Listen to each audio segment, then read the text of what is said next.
Hi, I have in front of me the Humax HDR-1100S Freesat Plus set-top box.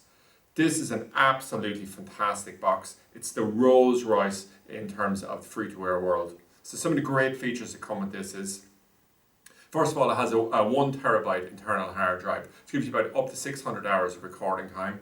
In relation to what we can achieve with it, because it's a twin tuner, we can look at one channel, record another, or indeed we can record two channels at the one time. It's automatic channel updating. Once we enter our postcode, it'll program it directly for the area, or we can just pick a postcode from the UK to have it programmed up if we're outside the UK.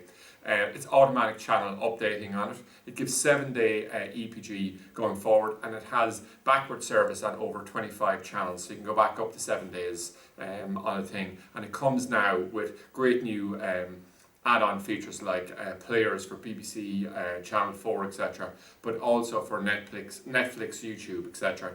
And it's really becoming a portal. So what you're seeing more and more with these high-end boxes is the integration, we'll say, of great features on the satellite end with online features as well. So really, in terms of what they've achieved and the design of the box itself, it's a really fantastic unit. There is other manufacturers in the Freesat Plus space, but the only ones we stock in terms of Freesat Plus is Humax, simply because the price differential between those and the competitors isn't so great, but the return rates and the problems are massively different. There is no returns with Humax.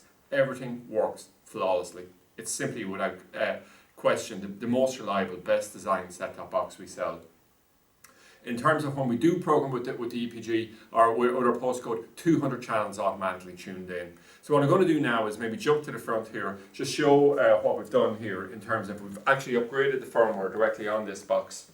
And what we're going to do is we will just talk for a moment about what we can do here. So I think if we just come along here and hit the home button, we can see the general layout of the actual services that we have here. So what we can do is we can come along and we have a TV guide here. So this is sort of the standard interface that we do. So we can come along, hit the list here.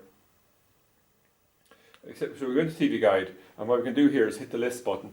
And we can see here, inside there, we have the breakdown, we'll say, of the entertainment channels, the news and sports, something like this. So you can just go in here and we can select it there. And we have all of the news channels followed by, if there's any free sports channels on it, things like that. And then it of course includes all of the HD channels there as well. So you can move down through lifetime channels, moves, all the rest of it. And you have to remember, if there's a new channel or there's a frequency change, automatically your channels will update for yourself, because Freesat are controlling all of that and are in a position to just download it directly onto the box. So it takes all the headaches out of it. So you're into children's, special interest, radio, all the rest of it. So a total of over 200 channels inside the entire thing. So that's thing. So if we go in, we'll say back to where we were, we'll say, I think into the we'll just exit out from here. Just do back here. And if we just go in here, we'll say, I can now, we'll say, go forward here 24 hours simply by hitting the button here. And we can see tomorrow what's on in the time scale. And then we can go all the way to Saturday, Sunday. It's on a Thursday here in February of 2016. But I can also go back, and I can go back a day here. And it tells me when this is available too. So yesterday, and then we can go the day before and back as well. Now the one thing is there's a geo-locking on this. So if you're inside the UK and it knows this from your IP address, there's no problem, you can access it. If outside the UK, there's ways around where you can still access services, but there is a limitation there, just to be aware of it there. But they have done huge effort in terms of trying to integrate this. So if we just go back to the home here, if we go up to the on-demand services, and this is the other big selling point on it here. Look what we have. We have the BBC player, the Channel 4 player, 5 on demand, Netflix. Now some of these, and for certain services, there's no geo-blocking on them. So generally with a lot of shows in Channel 4, there is no geo-blocking. You can access it out. And obviously things like YouTube, Netflix, all the rest of it. You can see the general display there. It's actually quite like what you'd see in an Android setup where you have your apps, things like that. And it's really saying that let's pull all of these services into a single box and have it. And you can see the ease in which we can jump in there and all the rest of it. If we just go back out to the home again, we can see we have search, about Humax, we have settings, we have the recordings, how you can jump back, all the rest of it here. So once again, the whole accessing of it has just been made incredibly simple. If we look at the unit itself, we'll say, it comes in this outer box, which you can see here. So it's quite gregarious in terms of colour, etc. And what we have then is an Ethernet cable, a HDMI lead, the user manual. We have a 12 volt, 4 amp I think it is, external power unit, and then we have the remote control itself. The remote I find is absolutely fantastic in terms of the easy use, nice chunky buttons, and it's good in terms of angle and range. And then we have the actual set-top box itself. Now it comes wrapped in plastic, okay, and that's to stop any type of marking, scratching on it. So I've just removed it for the purpose of the video, so you'll see the end product here. So it's really fantastic in terms of the overall design. So you have the plus and minus up and down, and the power buttons there, which are just designed like the symbols that they are, okay? And then we just have a very slick design on it. So remember, there's a 1 terabyte hard drive in here. And in terms of the input here, we'll say you have directly in here, we'll say RF1 and 2. So this what allows you to record 2 different channels at the one time.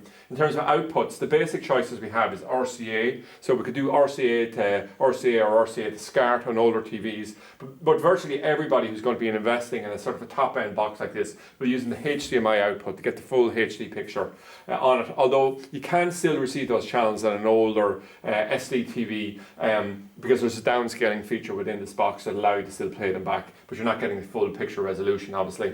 You have an Ethernet port here, as a USB port as well, rarely used, but you could use it in theory for, we'll say, something like firmware update, but you're never really going to be doing that, because when we upgraded the firmware on this, we'll say from 2.0 to 3. Whatever, to be able to add on the latest features. We just did it over the air, simply because you can go onto the website and pull it down directly from there, and it's quite easy to do it. We actually covered that in a separate video.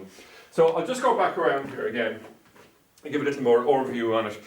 So what if you have a scenario where you're with Sky, you want to move away from Sky, but you want to get something in terms of the features, all the rest of it. All the key features that are on a Sky box are on this one. Series link, automatic channel updating, all the rest of it. And also would say if you're moving away from a Sky Plus box, what you're doing there is you're simply pulling out the connections, the 2 feeds were going into the Sky Plus box, and put them directly into your Humax box.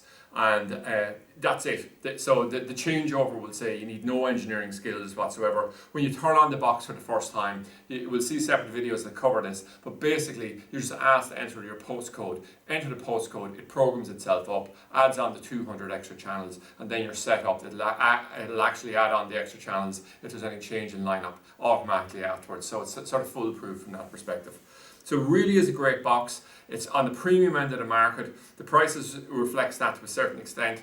But overall, I would say, I still think it's fantastic. A lot of people are leaning towards Linux type boxes, all the rest of it, adding on a lot of extra features through unofficial firmware, things like this. But basically, Humax is doing an enormous amount of that with absolutely no hassles. It's idiot proof. It just works. First time, every time. Great features and constantly getting better. So that's it anyway. An overview of the Humax HDR-1100S Freesat Plus set-top box.